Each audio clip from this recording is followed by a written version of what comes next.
Ephesians chapter 6, verse 12 said we wrestle not against flesh and blood. 2 Corinthians chapter 4, verse 8 said we are troubled on every side.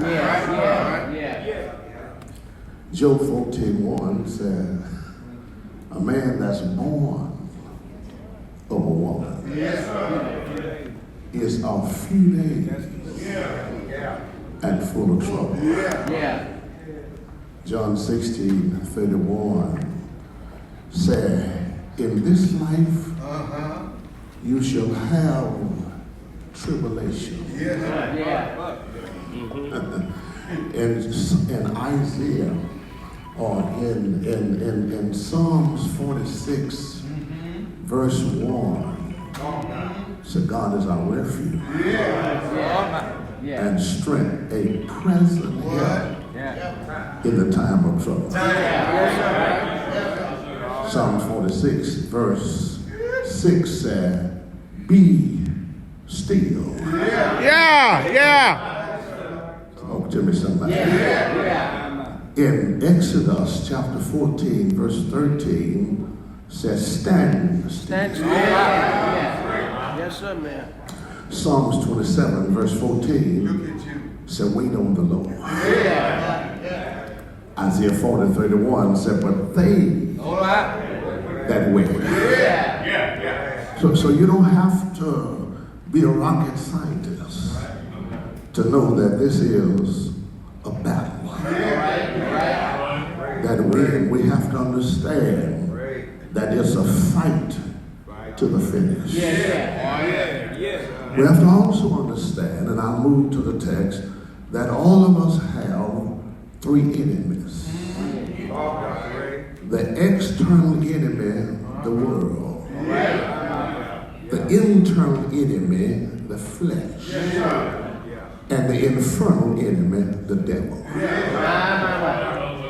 And sometimes we have to discover that the enemy is in me.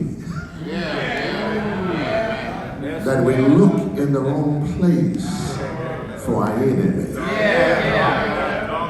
He sleep with us. And so every morning it is good to ask several questions from God. God, where are you? He said, I'm in you. So what are you doing? He said, I'm working. What are you working? He said, my will. Why are you working your will? He said, because it pleases me. He is working in all of us. The text opened by giving us the name of a character. It said James. I didn't have that much problem with the writing of Peter or that of Paul, because they opened their penmanship the same way. Paul, he opened his writing in most of his books, almost all 13 epistles, by saying Paul. Either Paul the prisoner, Paul the servant, Paul an apostle, but he opened by saying Paul. I didn't have a problem with Peter, because Peter opened his epistle by saying, Peter, before you move anywhere, he tell you who he is. Because there's only one Paul in the Bible. There's only one Peter in the Bible. But I had some problems with James. Because there are at least three James.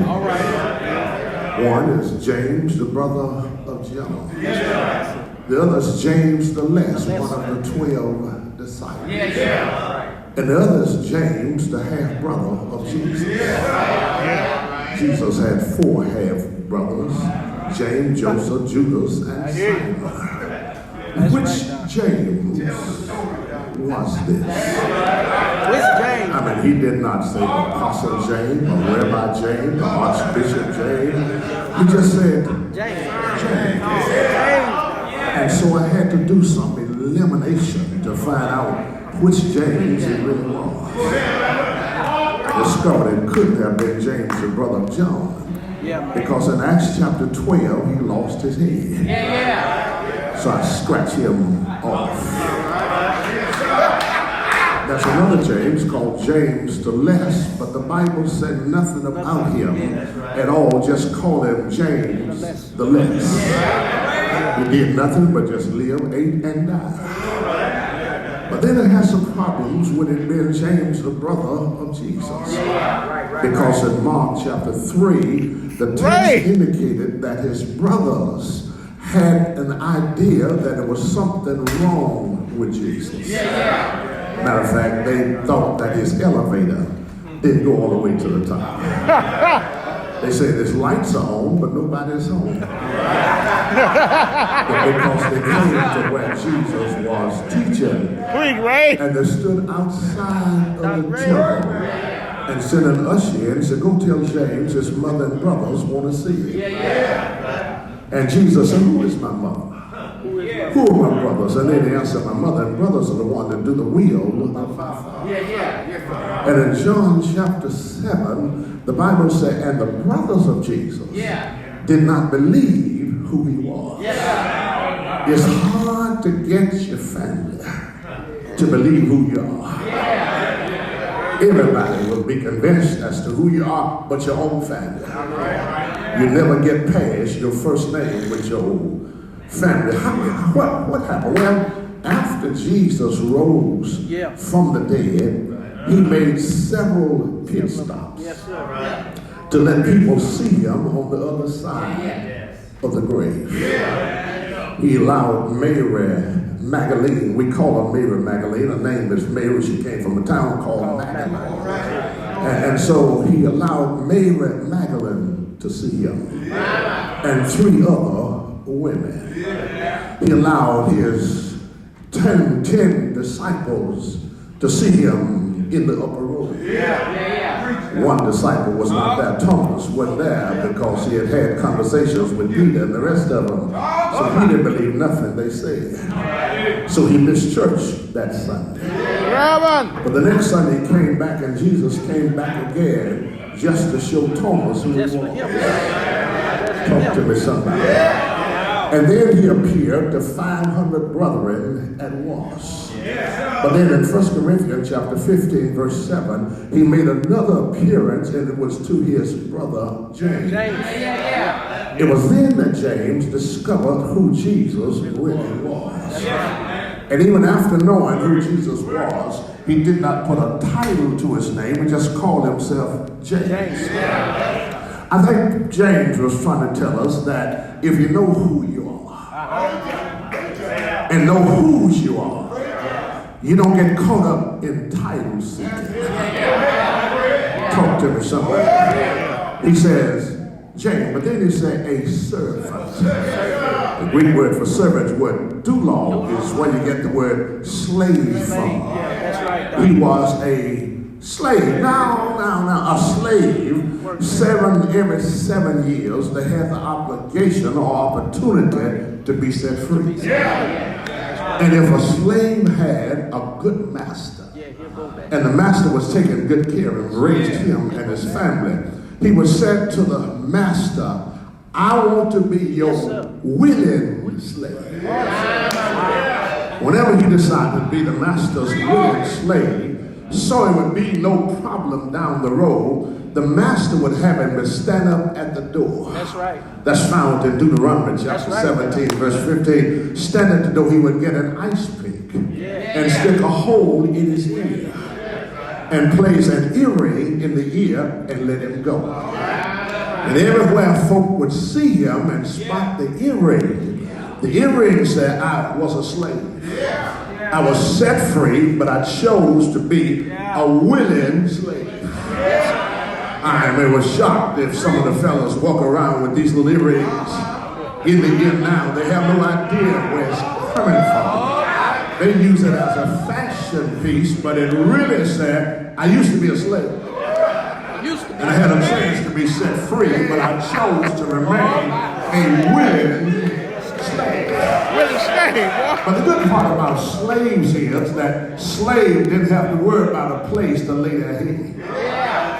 Slaves didn't have to worry about a roof over their head. They didn't have to worry about food to eat, a shelter, because the master would provide for the slave. Well, we have a master because we are slaves. We were slaves to sin, but since we're saved, we're slaves to the Savior. Talk to me, something like that. And our master takes care of us. Matter of fact, whatever your needs are, the master can provide it for you. Because he did know he's better than good. He's sweeter than honey. He's mightier than a mountain. He's wider than a round. He's straighter than a cross. He's purer than air. He's clearer than crystal. Y'all know him, don't you? Yeah. He's already where he's going and still where he was. You never have to leave it when he get anywhere. He can tiptoe and stand flat at the same time. Take a crooked stick and hit a straight leg. He's a good master. It's James, a servant of God. Greek word for God is theos. He is my owner. I like it. He's my owner. I belong to him. When Jesus was on his way to Jerusalem, he said to his servants, go over to Jerusalem and you'll find an ass coat tied. When you find the ass coat tied, loose him and bring him to me. If the owner show up, tell the owner that I have need of him. Now that's what King James said, but here's the original language. It says, go over and tell the owner that the owner of the owner have need of him.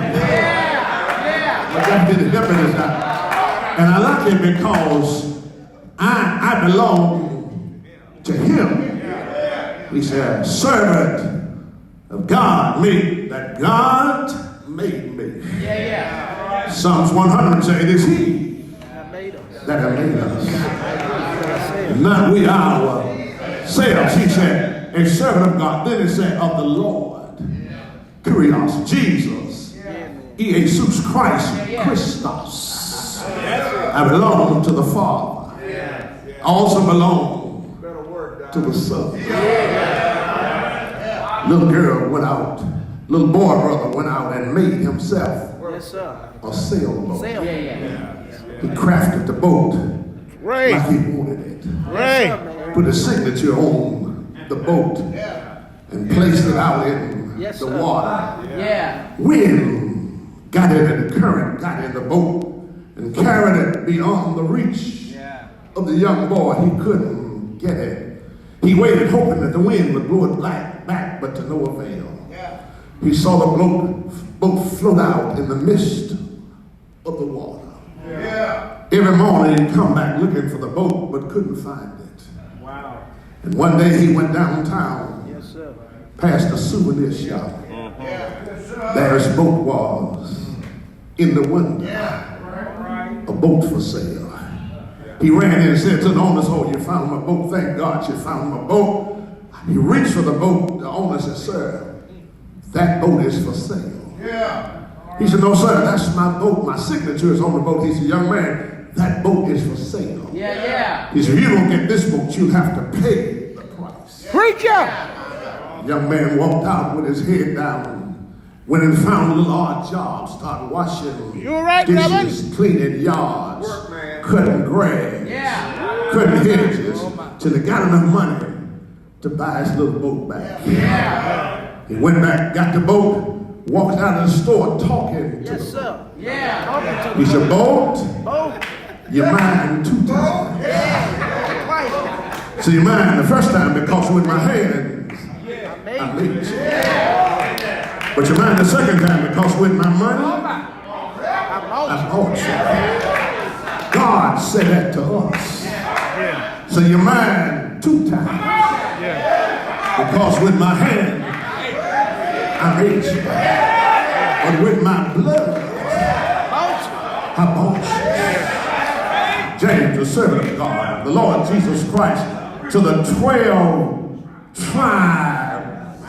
12 tribes. Israel had 12 tribes. Like African Americans, they split. 10 went in one direction, 2 tribes went the other way. You do know they were African Americans. They were black, they were colored, they were Negroes. I can tell you why I know they wouldn't follow leadership.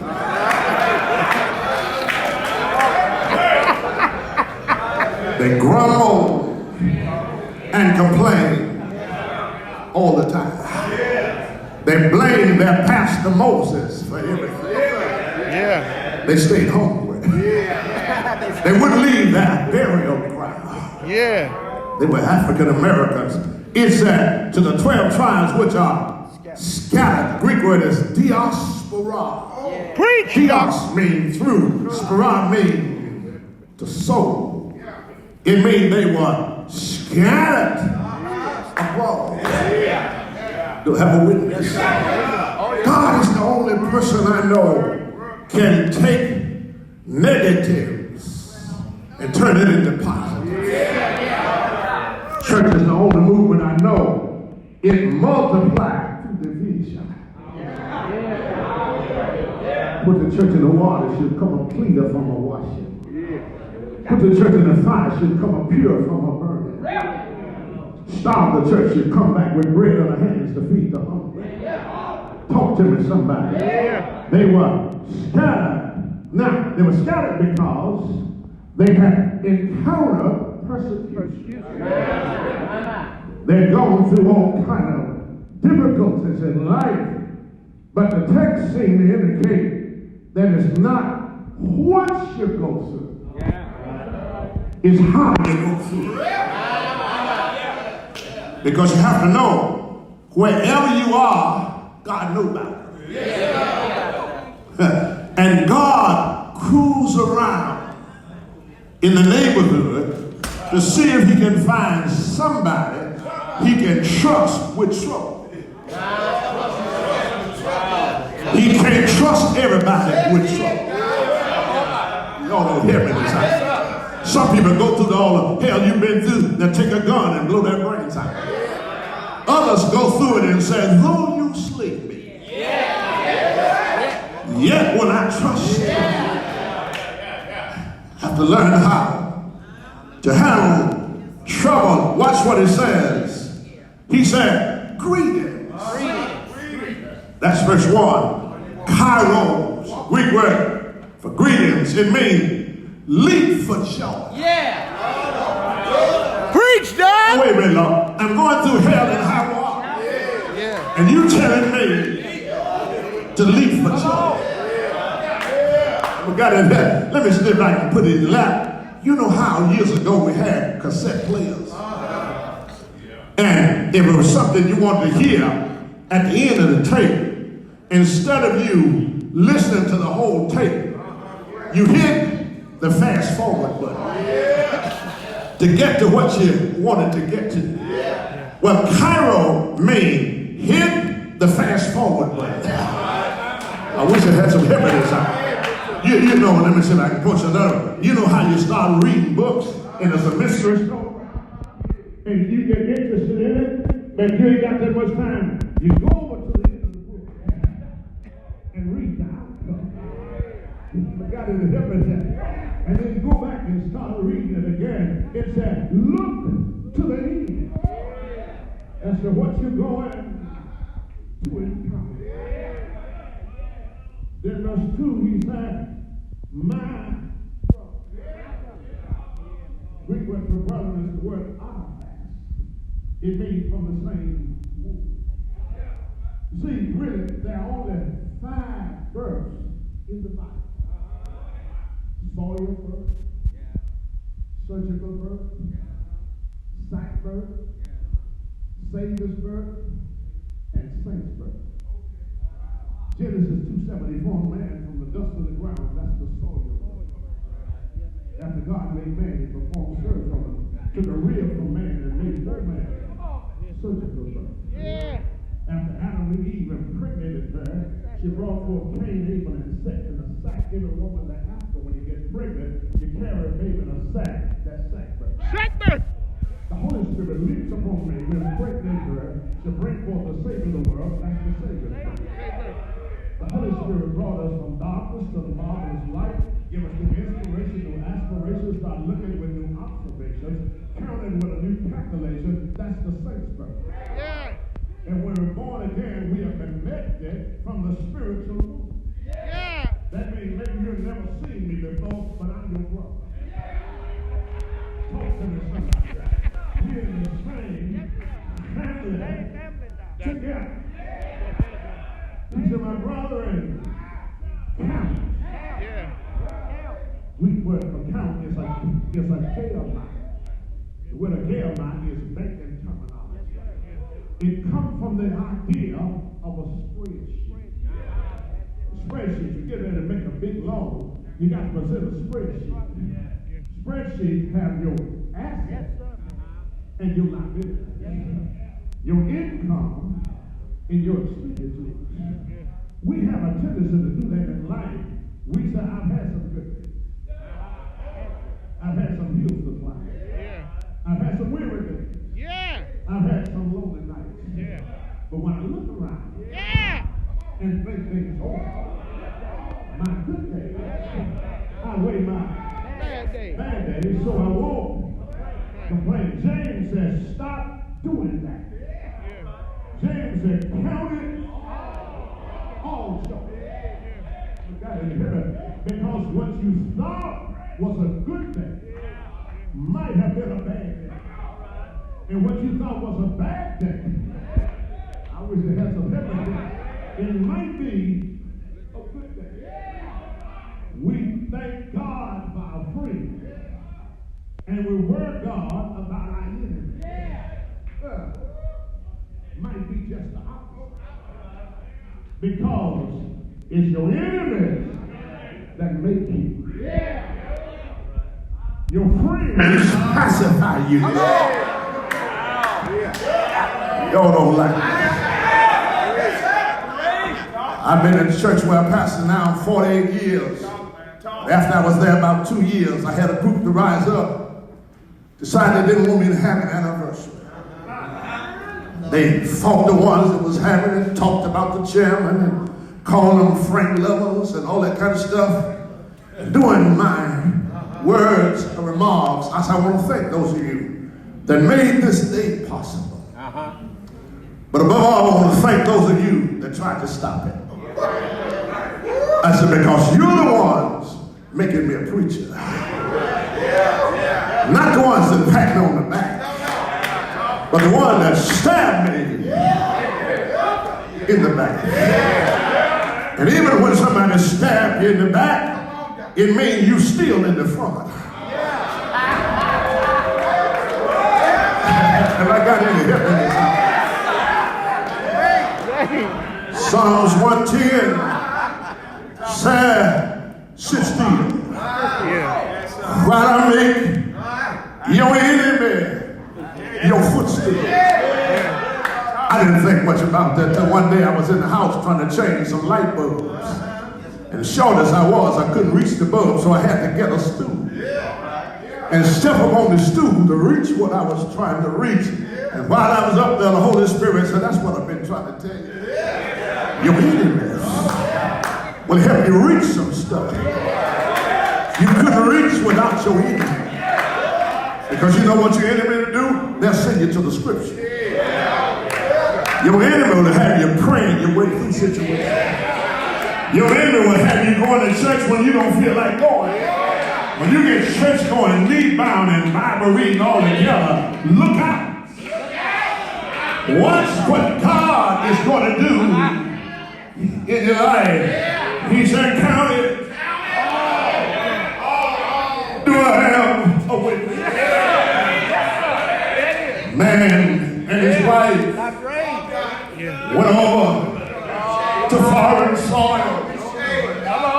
Went over just having a good time.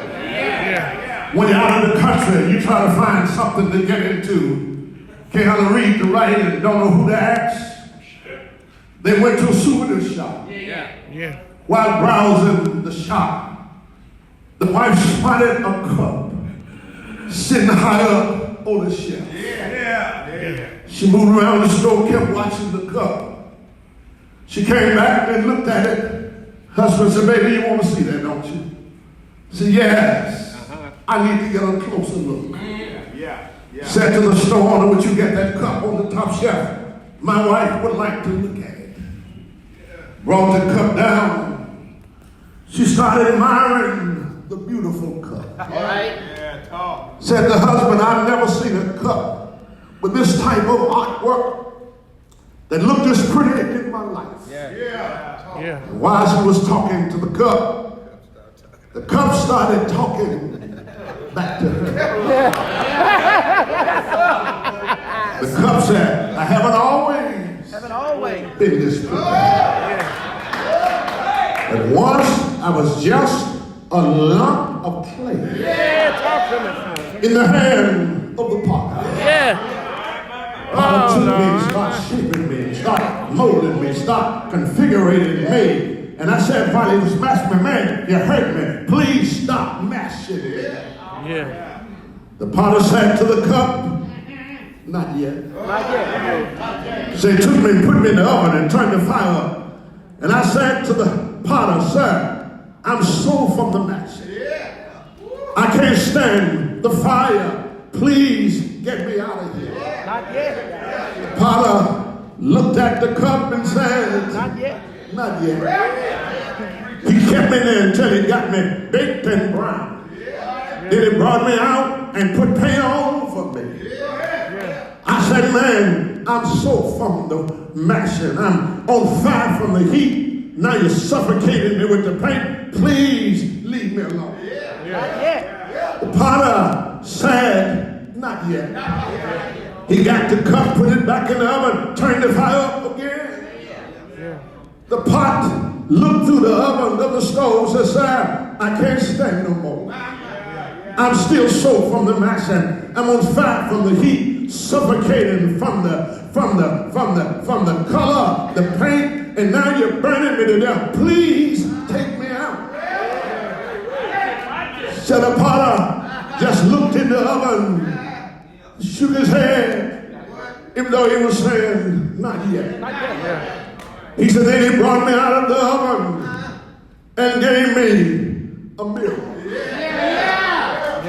Said I looked at myself. And I said to the potter, how in the world can you take a lump of clay and turn it into a beautiful piece of art like this? Potter said, well, I knew when I was mashing you, I was hurting you. But if I didn't put any pressure on you, you wouldn't have had any shape. I knew when I put you in the oven and start baking you, it was a little rough on you. But if it hadn't gone through the fire, you would crack under pressure. Lord, I knew that when I was putting paint all over you, I knew it was a little rough on you. But if I hadn't put any paint in your life, Lord, you wouldn't have had any color in life. Sometimes the stuff we go through, we can't understand it right now. But God, I got it happening here. He's working it out for our good. He's counting all joy. Count it all. Sick days. Well days. Broke days. Days with a little money. Enemies and friends. Do I have a witness? Up days and down days. Count it all joy. Watch this and I'll let you go. He said joy. He didn't say happiness. He said joy. That's the difference between joy and happiness. You see, happiness is external. Joy is internal. Happiness is temporal. Joy is eternal. Happiness is based upon what's happening. That's why a lot of marriages break up soon. Because what used to happen don't happen like it used to.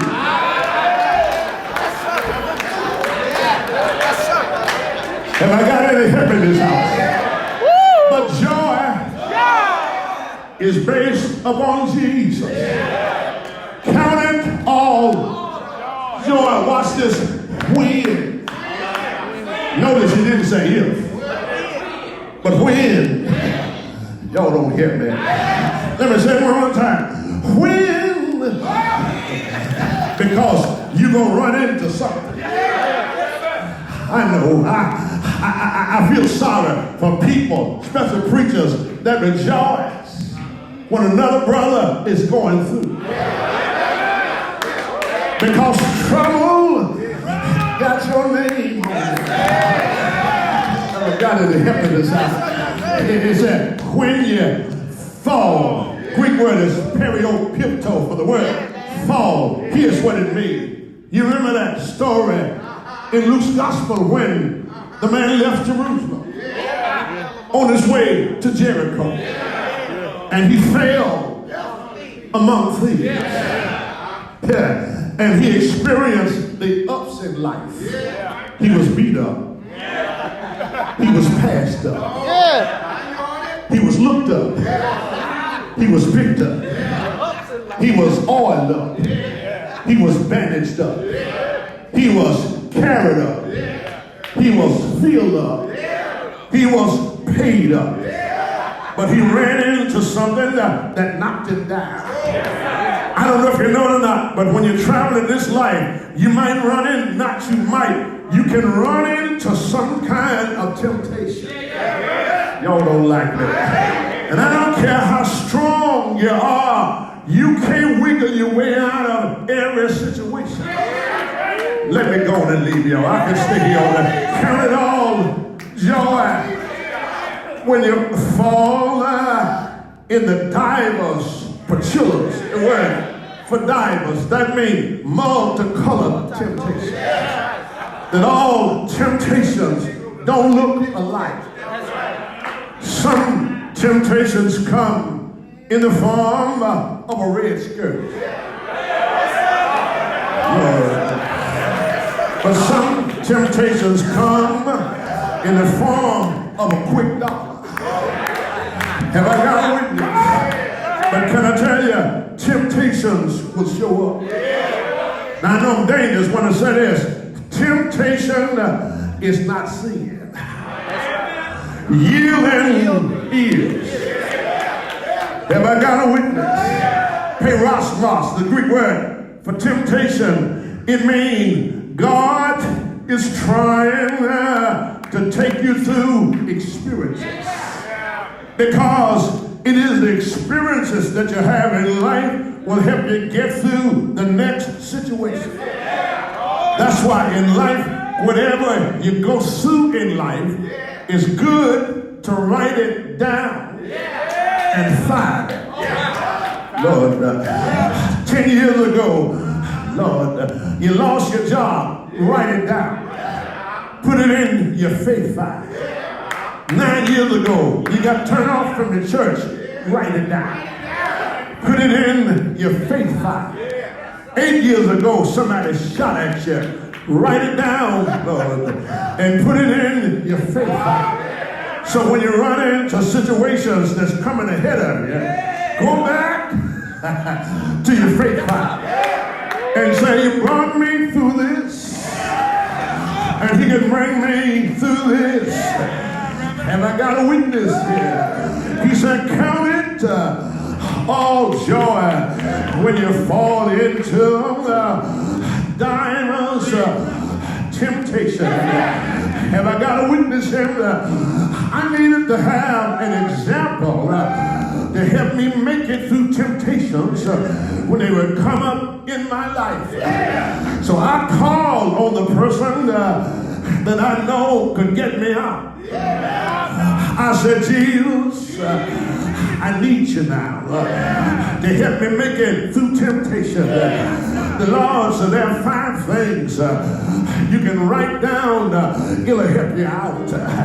He said, because I too was tempted. He said, the first thing you got to do, you got to be a son of God. Because John 1 and 12 said, for as many as believed on him, gave he power to be the sons of God. Let me tell you what that means. That means you got to know who you are. And got to know whose you are. You got to be a son of God. But secondly, you got to be satisfied with the Savior. Have I got a witness here? Because in Matthew chapter 3, Jesus came down and lit up on the Spirit lit up on his shoulder.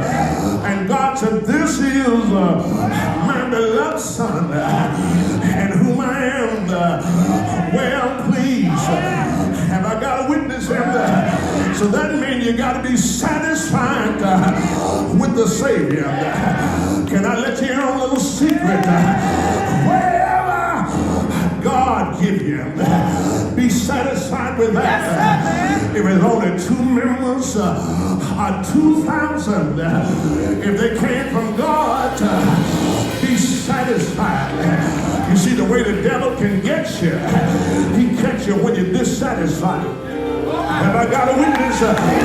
Because when you're dissatisfied, you're going to make some stupid mistakes. But I discovered God plus any number, he gives a majority. Have I got a witness here? And number 3, there got to be some supplication. Because the Bible said when Jesus, before he went in the temple to be tempted, he prayed. He said, prayed. If nothing else will work, prayer will. I said, prayer will. Won't prayer work? Some years ago, at the church where I pastored, we wanted to cut between the media strip. We got apartments on one side and church on the other. And we wanted the members to be able to come from one side of the street to the other side without going a block to go in. The neighbors rose up against us. So that's a historical district. And that's a great big oak tree that's right in the way. And they said, we ain't gonna cut the tree down. So our church, we went in prayer and circled the tree. The very next week, a hurricane came through. And I got a witness and took that tree and scattered it all down Parkway. You can't tell me that prayer will. I said prayer will. Prayer will. Anybody know prayer will work? Have I got a witness here? There must be a son. You got to be satisfied. You got to have supplication. But you got to be soaked in the scripture. Have I got a witness? When Jesus was tempted in Matthew 4 and 4, he said, it is written. Matthew 4 and 7, he said, it is written. Matthew 4 and 10, he said, it is written. And Luke 4 and 4, he said, it is written. Luke 4 and 8, he said, it is written. Luke 4 and 12, he said, it is said. In Mark 1 and 12, he said, it is written. In other words, Jesus used the scripture. Have I got a witness here? And when you get in a situation, use the scripture. Do I have a witness? You said, what you mean, preacher? Well, what if you need some help? Just use the scripture. Psalms 121 verse 1, I lift up mine eyes unto the hill from which cometh my help. My help comes from the Lord. If you've been crying all night, use the scripture. Psalms 30 verse 5. Weeping may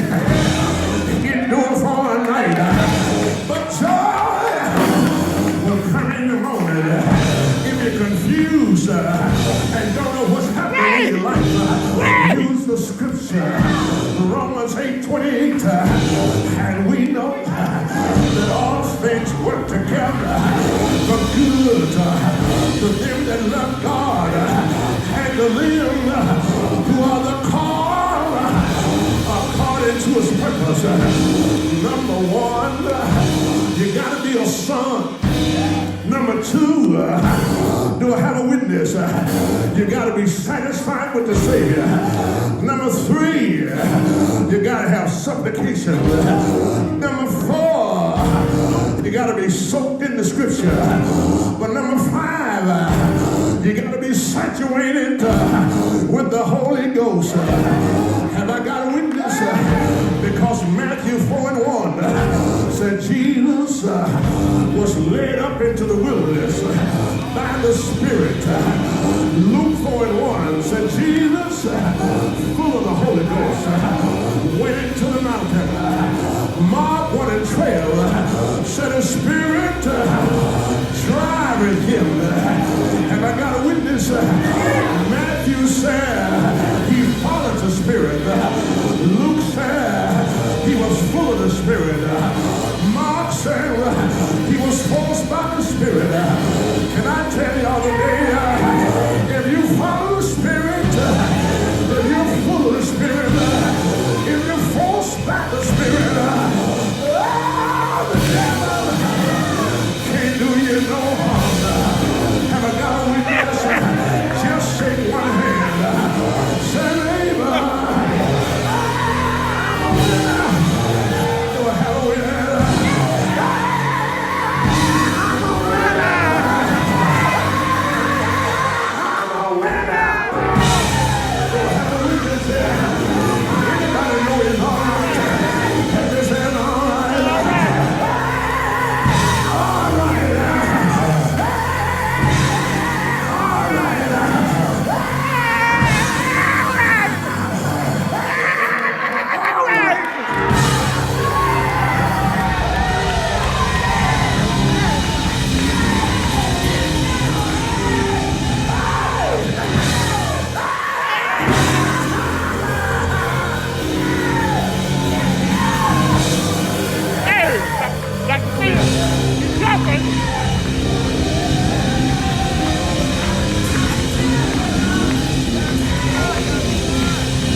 Praise the Lord.